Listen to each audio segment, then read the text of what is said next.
Hey there, everyone. It's Lindsay Lapaquette here, and it's another episode of Live with Lindsay, our weekly interviews Wednesday evenings where we talk to different experts who all have expertise in areas related to leadership communication, which is my area of focus. But I interview different experts who have other related areas of expertise. And so tonight, we're going to be interviewing Dr. Margot Hovey, who is the president of Margot Hovey Consulting. I'd love it if you are here with us tonight. Just let us know that you're here watching. I'd love to hear where you're watching from. It's always neat to see where different people come from around the world to watch these lives and to get to know all of you. And so let me open the chat so I can see those answers. And I just wanted to start by sharing Dr. Hovey's biography. So Dr. Margot Hovey is an expert in facilitating inclusion living in Montreal, Canada. She incorporates mindfulness practices in her anti-racist and inclusive communities work to keep grounded in what can be uncomfortable conversations. Recently, Margot has collaborated with a Washington colleague to offer experiential anti-racist conversational webinars called D3, and we'll talk about that a little later on. After 13 generations in North America, Dr. Hovey's white family has become multiracial or mixed. In her research, she's identified inclusive leadership capacities and competencies, which will become available through training in 2021. In the meantime, Dr. Hovey supports municipalities, organizations, and boards in creating environments where everyone belongs. And I think this is such an important topic nowadays, but it has been for years, but it's kind of coming to the forefront a bit more nowadays. And I think it's really important that we sit down and talk about what leaders can be doing and frankly, what we can all be doing to create a more inclusive environment, whether that's at work or elsewhere. I just want to quickly say hi to Barbara from Chisasibi, one of my dear Cree friends. So Barbara, hi, thanks for watching. Lindsay, not myself, but another Lindsay from Cincinnati. So thanks for joining in. And I'm just going to bring in Margot with us here. So Margot, thanks for joining us here today. Hi, thank you for inviting me. Let me ask you first off, I didn't ask you how I pronounce your last name. I usually run through that and I forgot. Perfect. So I got it right. I used to say rhymes with lovey-dovey. Okay, so I got it. That's important to me, and then I forgot to ask. So I'm glad that I didn't butcher it too badly. So Margot, I always like to start off by giving people an idea of how people got into the fields that they're working in. So you're an expert in facilitating inclusion. Can you talk to me a bit about how you got into this line of work? Yeah. As you mentioned from my bio, I come from a 13th generation settler family, and we've been white up until this generation. And it all happened within 1 year. I became friends with Mohawks and entered into a relationship with Mohawks where I'd never met a Mohawk in my life. And that very same year, my multiracial first niece was born, along with my step-grandson, who's multiracial. So within a very short period of time, my world was broken open and created richer and more beautiful. And my commitment really is to my nieces because I want them to have the same privileges that I've had as a white woman in Canada. That really resonates with me a lot because people who follow me know that I've worked extensively with First Nations organizations, and Barbara knows me well through that work. And that's had a profound impact on my life also, and brought me a lot of realizations around the privilege that does come with being white, and part of that being how I'm treated in society. In comparison to some of the ways that I would see others being treated through my work. And so it's really interesting to me how for you also there was this personal event that has led you down this path. And so, I'm really interested in looking at concrete ways of how we can move towards a more inclusive workplace, but world really. I target my work around workplaces, but I do probably like yourself. I think I have a goal of that trickling out into society at large. And so maybe we should start actually first, before we talk about solutions, about talking about some of the barriers to inclusion right now. What are some of the things you're seeing that are making this hard to make this shift, I guess? So the conversations can be difficult. And, often people turn away from difficult conversations. And especially in the workplace, where we're all kind of trained to keep focused on the so-called project or product at hand. We've spent, hundreds of years not talking about it. Yeah. And we need to learn, how to talk, really. So I think, for leadership in particular, the key takeaway that I'd like people to be walking away with today is that the one skill that people can actualize tomorrow is to walk into their organization and create the space to talk about differences. It takes will, it takes commitment, and it takes intention. But for leaders, it's within their power, whatever that domain may be. And that domain may be, at home within your house. But right now we're focusing on leaders. So, just make that commitment. Now, you may need facilitators to come in and help you with the dynamics. But it all starts with a conversation. So can you explain to me a little bit, when we're looking at, those uncomfortable conversations? I think you very much hit the nail on the head that in many ways it's easier to avoid these conversations, right? And even myself, who values inclusion pretty strongly,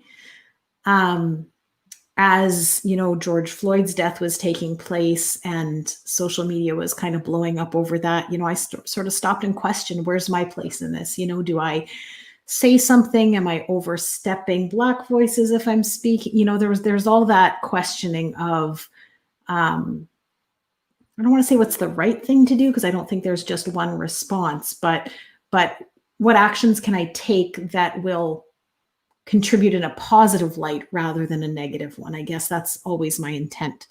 And my original inclination was just stay silent, and then, which is not my personality. And then I started thinking about it and thought, yeah, but it felt wrong to just post about like workplace communication as if nothing had happened. Like when coronavirus happened, I didn't just keep posting the same stuff because something big was happening in the world. And that was kind of what drove me to realize, oh, maybe that's not the best action.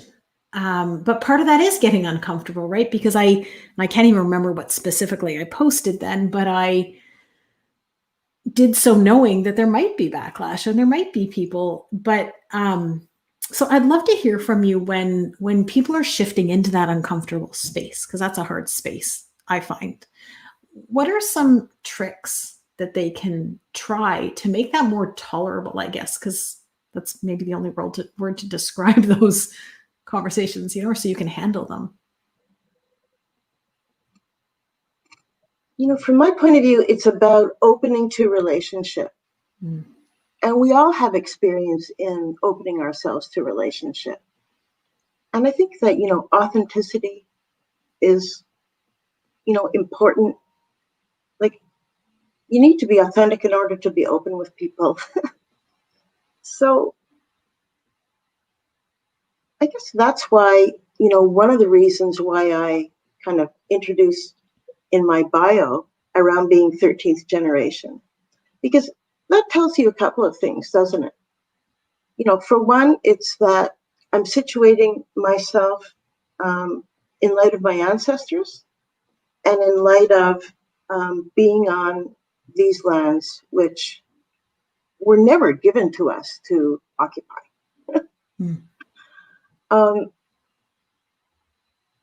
And that enables other people to talk to me about those issues.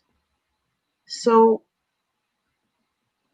I think, a big thing is around accepting aspects of yourself, doing your own, work in terms of knowing who you are and how you feel comfortable presenting yourself. And really living into your own skin. Yeah, that part about accepting aspects of yourself, I think, is huge, because as I started to reflect, like, again, I consider myself fairly open-minded, and like I said, inclusion is pretty important to me. And so then to start reflecting on the experiences that I've partaken in where I wasn't living necessarily in alignment with those values. So I can, I get shivers saying this. I know you're watching, Barbara. I don't know if you're still there, but the number of times that I have gotten into a taxi to fly to James Bay, and the cab driver has said to me something to the extent of, "Oh, aren't they just a bunch of drunks up there?" And, these types of comments that I will, in that context, stand up to it, and share my perspective, which has not been that they're all a bunch of drunks. And furthermore, I think there's social issues that contribute to different challenges. So I will speak up in that context, but I've been in other contexts where, let's say, I've been sharing a taxi with multiple other people who are having a conversation that doesn't sit well with me. And I wouldn't necessarily speak up. And I wouldn't say I would necessarily join in, but I would join in by my not speaking contrary to it, and so to reflect back on those moments where I wasn't really in alignment with what's important to me. And I would think, man, if someone Cree I knew could observe me in that situation, I would be completely ashamed, because that's not, to sit there silently is not okay. So I think you've really hit a key piece there, that it has to have that ability to reflect on it and change your behaviors. You have to be able to sit with those ugly parts of yourself and say, "Oh, I've messed up there, and this is not okay." And I'm realizing that, and want to commit, I guess, to doing better. Yeah, and and it's not all about judging yourself either. Right. So Yeah. in fact, it's not about judging yourself. But Right. for me, it's about understanding, how did I get to this, perspective? Yes. And once I can kind of peel back the layers of the onion and understand that, then I can make some choices around it. Yeah. Like, Yeah. is this really, reflecting who I want to be and how I want to operate in this world and how I want to relate to people? Yeah, I love that. How getting that awareness lets you make that choice. I guess it helps you determine what is sort of social conditioning of what you've learned and sort of just taken on as a belief, versus what you truly believe in. And I think that's a big step. I think there are a lot of people kind of trying to commit to that process, and it's hard work. Yeah. Yeah. Well, it's not just that it's hard, but it's also takes a lot of time. And, over the past couple of months, there's been a lot of, buzz around some of this work where people are just saying, yeah, I want to do something now. And, then that energy dissipates and it's gone. Yeah. Truth is, though, that the work is ongoing. And for me, I've just gotten used to, continuing in it. And I think it gets easier. I think truthfully, the work gets easier because what happens is you're getting deeper into relationship. And what's more beautiful than that? Yeah. Yeah, that's been my experience too. And when you say it's ongoing, I still have moments. I think I may have shared this with you, but just a week or two ago, somebody requested something from me, and I wasn't completely dismissive, but I was a little less willing to help out than I guess what I'm trying to say is I reflected on it after the fact and thought, is the reason I responded like that due to some unconscious bias that I was not consciously aware of in the moment? And I think it was, actually.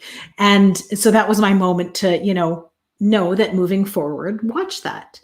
And I find myself faced with that on a regular basis, right? New discoveries about how my behavior is being dictated or driven sometimes by those unconscious elements that I'm not aware of yet. And I will share just a small example of this for the listeners. So I was watching a talk on inclusion and diversity at HRPA. Can't remember the name of the speaker right now. She was a lawyer and really good. And she was talking about how, when people have characteristics in common, we're naturally drawn to feel more connected to them. And she said, I went to McGill University and I was sitting in the audience listening to her talk and immediately felt more connected to her because I went to McGill University. And I thought, wow, how ridiculous is this? She's talking about this. And as she's giving an example, I could immediately feel, right? I started thinking, oh, I wonder what year she was there and what. So just some things like that sometimes, right? How it influences our perception of how much we want to continue a conversation with somebody or something like that. And I'd love to hear from everyone listening if you've had experiences like that, where you've had this realization that there's something underlying that is drawing you either more towards or away from someone based on, whether it's gender or ethnicity or sexuality or whatever, characteristic it may be. Just want to say a quick hi to Claire also, who's watching. And so I'd love to hear from you a little bit as we're going forward with this. What kind of tools do you use when you're working with leadership teams, or I know you work a lot with boards also, to help them put in place more inclusive practices in the workplace? So I work on the inside and on the outside. So on the inside, I have conducted research and discovered what I call competencies and capacities for inclusive leadership. And these are really, on a continuum. Now, just as an aside, I'm a bit of a recovering academic. So if I start to float up into the air, feel free to pull me back down. But to give you an example, one of these continuums that I've discovered, that's very bright, isn't it? I see, yeah. Hi, Lynn. Is in one of the quadrants, the continuum goes from being enmeshed in an environment where you really can't you don't separate yourself from the environment. And way on the other side of the continuum is the ability to witness or to look from a meta view, to kind of go up in the air and be able to observe the dynamics, including your own role and your actions and your behavior within them. And as people move along that, so I look to coach people along that scale as long as they're comfortable. Because in that place of being able to observe from afar, you're able to see, in a sense, the impact that you have on environments. Okay. So that's the kind of work I do on the inside. On the outside, I use different techniques to create a picture of within the organization and then outside of the organization based on customers and clients, and feed that back to people, to leaders, so that they can see what that picture looks like. Is it representative or not? And so that that in itself instills a conversation and initiates a conversation within that group of people to decide, is this how we want to be expressing ourselves? So inside and out. Okay. So I'm curious, just to go back to when you were talking about the continuum, is there ever a point along that continuum? So you talked about moving towards, being able to observe with some distance. Is there ever a point where that distance gets to be so great that it starts to impede, I don't know what word I'm looking for, but that connection, I guess? So the thing about witnessing is that you're also present in the moment. Okay. So you're not detaching yourself, which is what I guess that was my question. Yeah. Yeah. So you're not detaching yourself. You're staying there. You're absolutely present and mindful about the environment. And at the same time, you're able to watch yourself within the construct. Okay. That makes a lot of sense to me. And the reason I was asking is I have seen at times where people disconnect. They have such distance that the impact of decisions sometimes is not, or doesn't feel to me maybe that they feel disconnected from it or detached, I guess. And that's why I was asking that. So I like what you're saying there about how you have to be present with that distance, because I guess that protects from that detachment where, decisions are sometimes made that can be harmful. That made me think of something else. Yes. So I'd love to hear more about how, so in your bio, you talked about how you bring mindfulness into the work that you do. Can you speak a bit more to that? Because I think that's an important piece of so, it's part of, as I, said, these situations, these conversations can be difficult. And including for me. And so mindfulness is actually the practice that I found in order to ground myself in the situation, so that if I feel like it just helps me not to be triggered. So it helps me or if I am, it helps me to recognize when I am being triggered, and so that I can take a step back and integrate that in with the situation, instead of not to push it out, but to understand. Yes, I understand you're my history, and you're being activated right now. So for instance, in the course that often in facilitation sessions and even in coaching sessions, if people are open to it, I'll open with a guided meditation of some kind that reflects and that is intended to address the issue of that particular session. So and really, it's also a way for me, anyhow, to integrate contemplation as part of as part of the practice. So it's also, I guess, finally, a way of illustrating to other people who are doing the work that, it can get tough, and you need to find ways in order to take care of yourself. Yeah.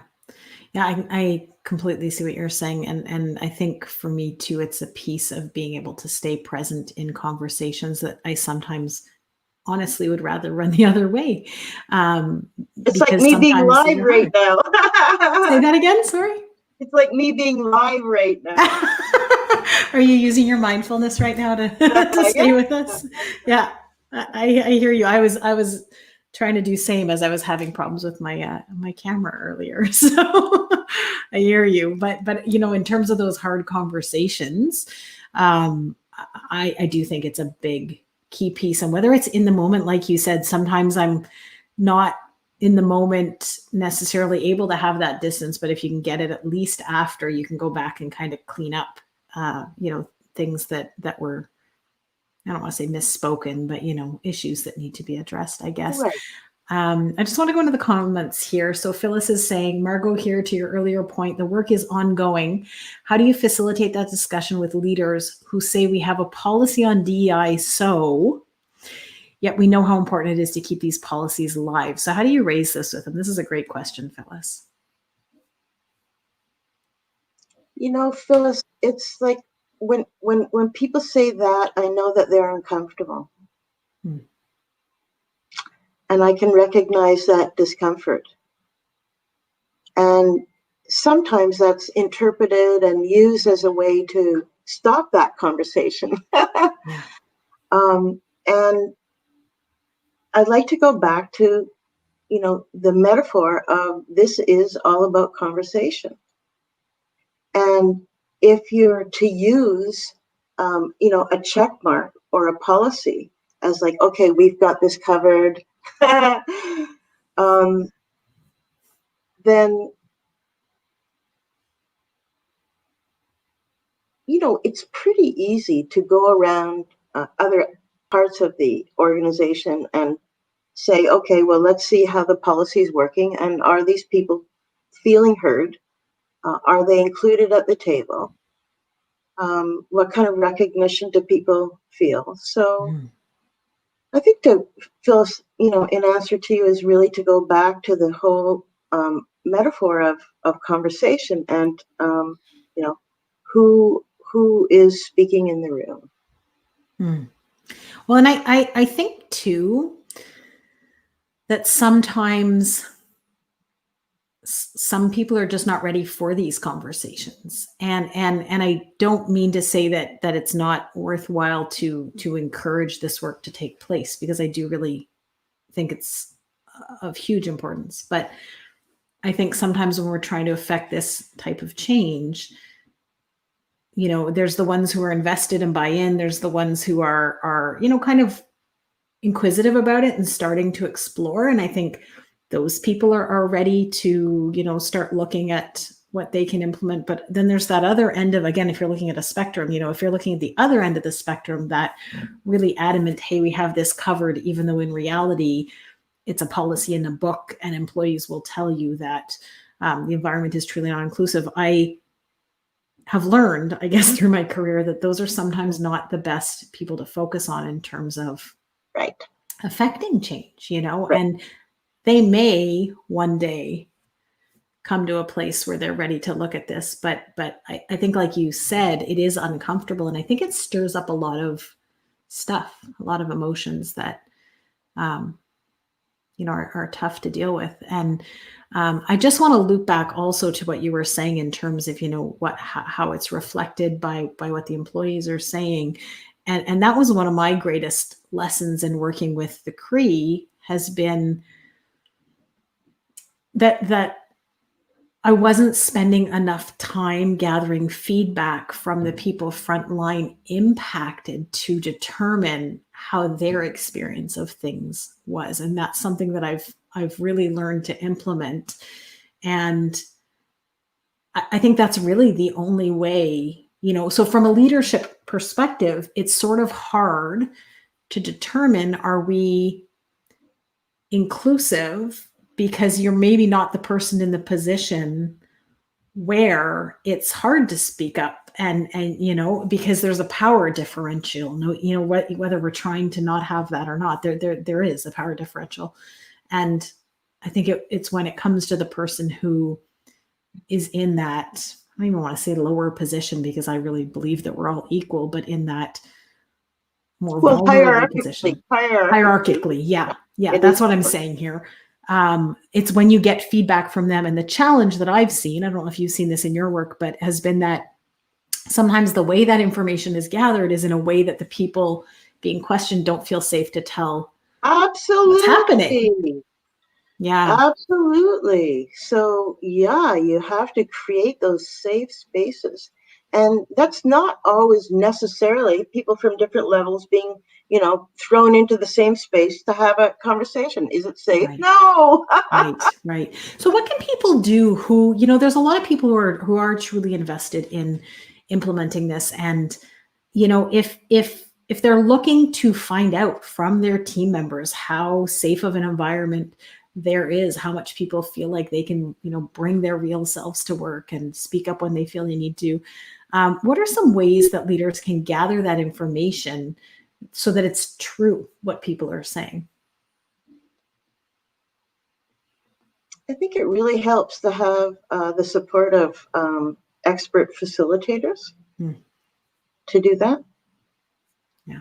To begin with, I think it's important for leaders to like initiate, and to give it heart, but to actually be doing that, engaging in those conversations, not necessarily the right thing to do. Yeah. I think that it's really important to leave it to allow facilitators to assess the situation so that they can divide up the conversations in a way that they believe will be safe, and to do checks on whether or not it's working. Yeah, I like what you're saying there, because I guess sometimes you're just so close to it. I see this in the divide between my personal life and my professional life. And sometimes someone will share some insight about something personal, like in my personal relations. And I think, oh gosh, I teach that all the time. How am I not seeing this? But I'm just too close to it, when it's me. And so I guess there's that same situation, right, with leaders, where if they're trying to navigate and mediate kind of these tensions, but they're part and parcel of the tensions, whether there's a lot of tension or not, like there's always some, I don't want to say conflict necessarily, not big fighting, I don't mean, but just, that sort of low grade tension at the very least, then it doesn't make it easy to have those conversations, for sure. I mean, what I was saying in terms of the key takeaway is that leaders have the power to create that space. It doesn't mean that they have the skill and the resources to facilitate those conversations. I mean, from my point of view, whether you're the leader or the janitor, we're all in this journey to learn. Yeah. And I think, that's the framework that really is healthy for organizations, because it is learning. I mean, we're all learning about each other. We're learning about how, and in that learning, you are cultivating a diversity of thought, as well as an appreciation for divergent points of view. Right. And I guess that sets the ground, right, for them to then be able to, at that point, then the leader can sort of take over the, ensuring with the team, though, because I don't think it can just be one person, but ensuring that those practices are continued once they're at a point where the groundwork is really stable, which I know is not an overnight fix by any means. I'd like to just go back to one point that you were making, which I think is important. I don't think that we're all social activists. I don't think that we're all change agents. Yes. I think that we can be, but I think it's really important that we're able to choose our spheres of influence. And that may not be in the organizational context. And that's okay. Yes. So that's okay. I don't think we all have to be doing that, but it is significant, like what the point that you made about not focusing on those people who are uncomfortable being there. I think that's true. And the only check that needs to be made is that lack of participation having a negative impact for the group as a whole? Yeah.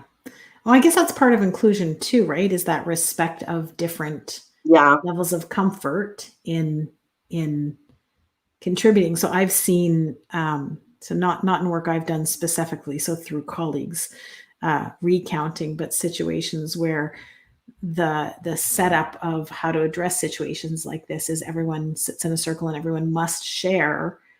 They'll discuss one thing and everyone must share, and that in and of itself makes it not safe, right? If you have to, it makes people start to feel pressured to be a certain way, and I think that's kind of counter, really creating an inclusive environment in some ways, and it's sort of imposing our cultural norms on what is expected.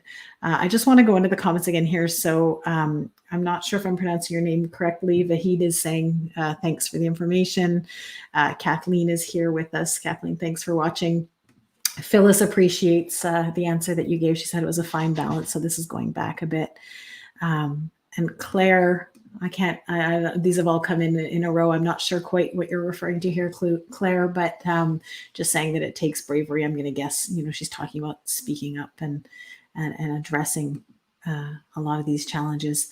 Ingrid's here with us watching and said that we respect our own pace regarding the change that we're trying to implement and be aware of our own resistance towards it as well. And I think that's such an important point that you've shared, both Ingrid and you as well, Margot.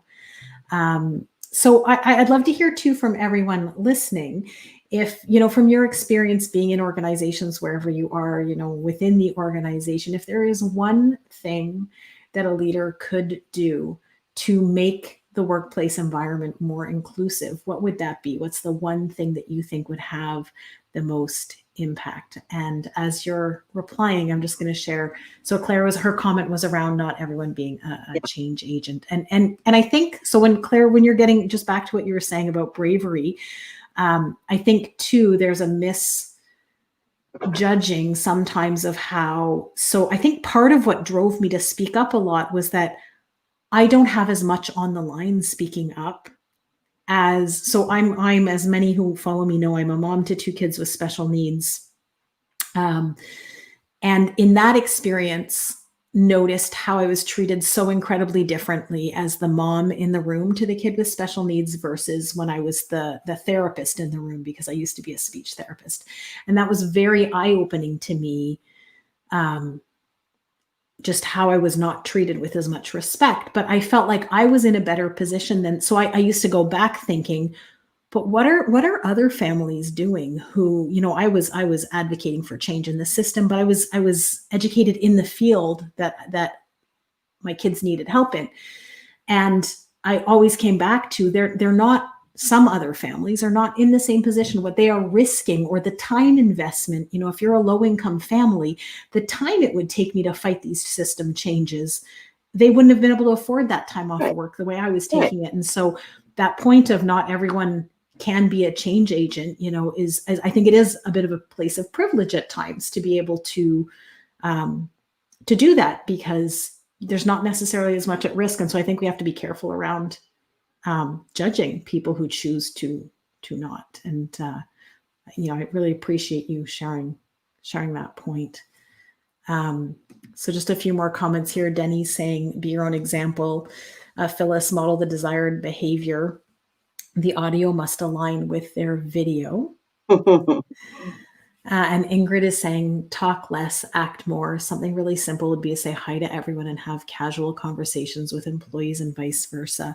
Can we talk about this a little bit here, about this idea of talk less and act more? Because I think this is a lot of the complaints that we've been seeing, right? Is that people speak up about inclusion and, join the bandwagon, but in reality, let's say organizations who, there's one organization that I am a client of, and after George Floyd's death, there's now, one token Black person on the website, but it's very clear it's not an inclusive organization. And so can you talk a bit about that whole idea of how those actions need to align with the talk? Well, I mean, for myself, when George Floyd died, I reached out to a colleague in Washington, first of all, to see how she was doing. And we both said, we have to do something now. And so that wasn't about talking, that was about acting. Like the tolerance was over. And so we've created this lovely anti-racism education webinar series. And the feedback that we've received has been wonderful, but that's not really what I want to speak to. which is that the response that we've both received for coming out there and offering this, designing this program and offering this program has been incredible, because people have said, wow, good for you. Because people don't know what to do in many cases. They want to do something. I've heard many people say, I want to do something, I don't know where to start. So I think that there's a level of knowingness that socially, and I think it's global, that has mounted, where many more people now know that they want to do something as opposed to pay lip service. And the question is now what? So I think our questions between speaking and acting, have shifted in a very kind of palliative way, which is wonderful, because it's clear that speaking only isn't believable. I think you make such a good point here too about how perhaps at times those actions that feel misaligned maybe are an attempt to do something in a way that people feel are meaningful, and they've maybe missed the mark a bit, because it is a tricky situation in terms of, what is meaningful and what isn't, especially when, on social media, there's very contradictory opinions, I find, on what is and what isn't, and so to be someone who's not of a racial minority, trying to determine what messages are meaningful. I mean, I always try to come back to, okay, who am I, and try to guide myself from that. But they're tricky waters, I guess, to navigate. And so I like what you're saying about how you've created this space where people can explore, people who want to be committed to contributing to this change in the world, where they can kind of explore in a safe space. How do we do that? What does that look like? Because I think this is big behavioral change that we're talking about. So I'll just go back to the question, the comments for 2 more seconds, and then I just love to have you share a little bit more about your program here. So Denny's saying people often don't know what to do in grief, and that's huge point. Yeah, it gets back to that whole uncomfortable conversation piece, and that as a society we're grieving, and so much truth to this here. Vahid is saying, open the doors to as many diverse people as possible and give them the chance to present themselves. And Phyllis, whether we're racialized or non-racialized, we're all impacted. Yeah, absolutely. And I think, again, that willingness to, as I was trying to navigate this myself, I just kind of came to the conclusion, hey, if I put my foot in my mouth and I say something that is offensive, it's okay.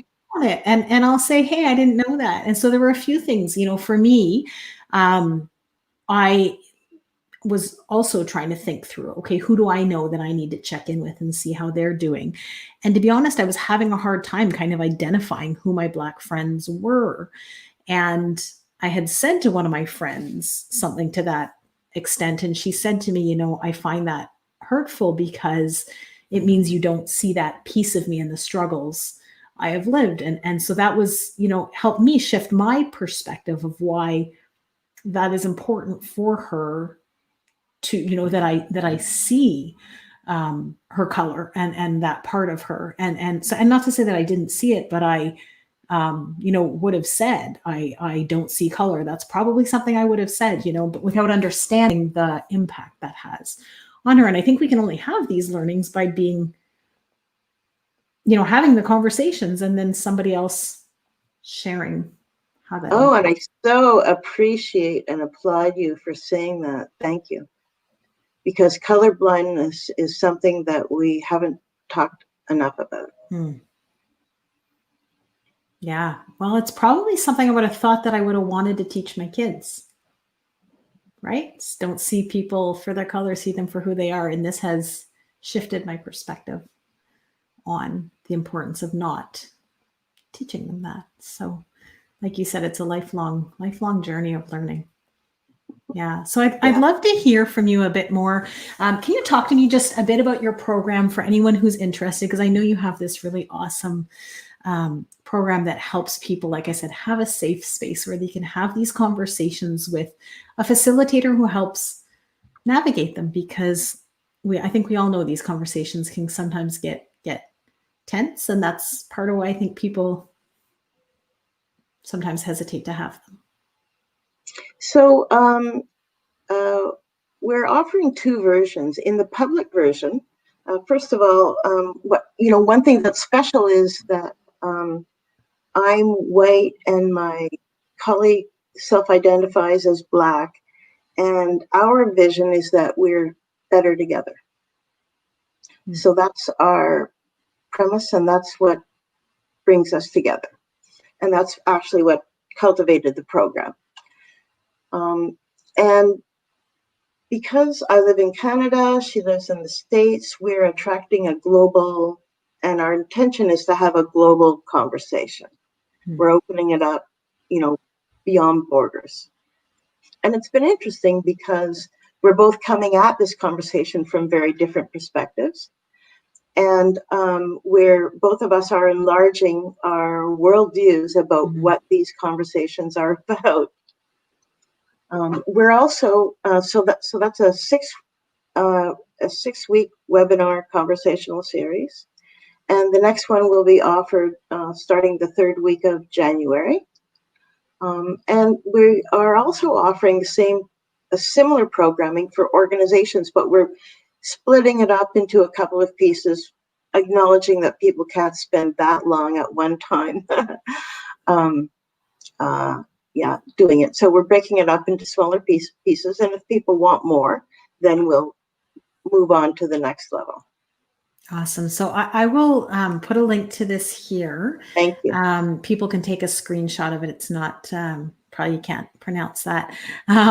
So take a screenshot if you're interested in checking that out, or of course you can reach out. I'll share Margot's website. Is it okay if I call you Margot, by the way? Please do.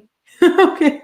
I have been. So I will share Margot's website also. You can reach out to her there if you can't find it, or obviously reach out to her on LinkedIn. And if you can't find her, send me a message. I'll connect you to her if need be.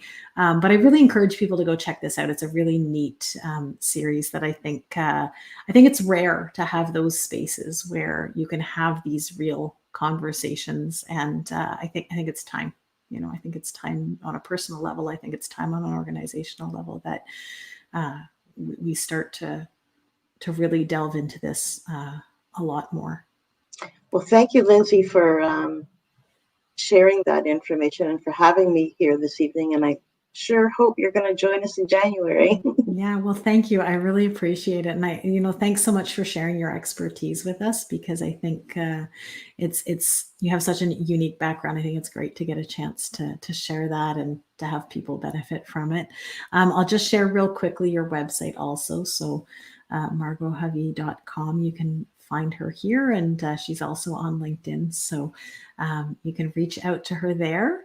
And thanks for watching. I forgot to check my agenda to see who's on next week. So let me just open my phone here real quick for those watching. I usually have this down. But so next week we're talking with Virginia Lozon. And I think we're talking about a topic related to stepping away from the rat race. So I hope you will join us here next Wednesday at 6 p.m. And thanks everyone for watching, and we'll see you again next week. Bye everyone. See you later.